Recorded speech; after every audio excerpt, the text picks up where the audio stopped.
flesh knew that he could not do his works and the miracles that he did and have the ministry that he did without seeking God first and without having time when it's just the two of them, then how much more do you think that we also need to do the same? It's because he had already witnessed his miracles in the past and he knew that his power would be greater. But as he began stepping onto the waves, his focus at first was focused on Jesus. But what happened when he started looking down at the waves and at the challenge that he was trying to do? What happened? He started to sink beneath the waves. In the same way, when our focus in life becomes focused on the challenge that we're attempting to defeat, rather than God himself and the one who empowers us to face the challenge, then we will also start to sink beneath the waves, as he got it gives me to meet friends at coffee shops and to just engage in conversation with them. But what if, who in here, by the way, enjoys hanging out at coffee shops with their friends also? Yeah. What if, though, we went to these coffee shops? What if we went to these coffee shops and we didn't even engage with our friends that we sat across from at the table? What if instead we just sat there and drank our coffee and didn't ask them how they were doing, what their week was like, anything like that, and didn't really get to know them more or build that relationship? That would be kind of silly and pointless to do that, to only go to the coffee shop for the coffee rather than to actually be with your friends.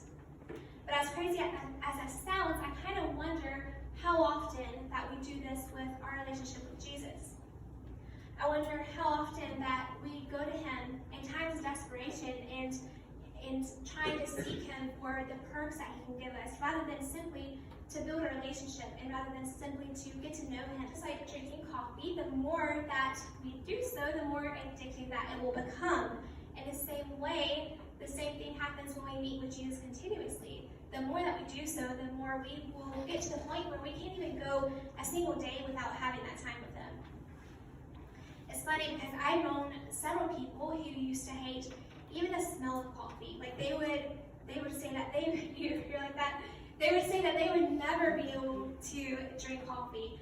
And it's funny because once they entered college, things changed. Once they became desperate for it, they started becoming a coffee drinker and they started to become hooked. But unfortunately, I kind of see the same thing happening also when it comes to our relationship with Jesus. I see people saying that, I'll just go to him later in life. I'm just a teenager right now. I can be more serious about my relationship with the Lord in my future once I'm, older. There's plenty of time for that. But what they're basically saying is, I'll just wait until I'm desperate. But the thing is, we're all desperate. And we all have this thirst for him, and we all have an emptiness that only his love is big enough to fill. And we sometimes will attempt to fill that emptiness with other things.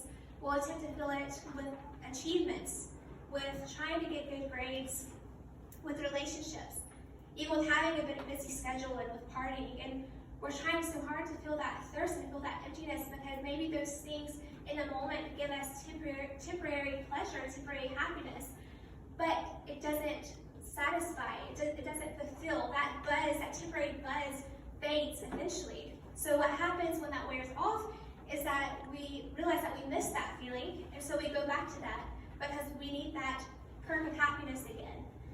But then that wears off again. And so it's kind of like an endless cycle. It's kind of like drinking salt water because it might satisfy for the moment, but it's just going to leave you more thirsty in the end. But I wonder if God created that thirst within us so that way we could realize that only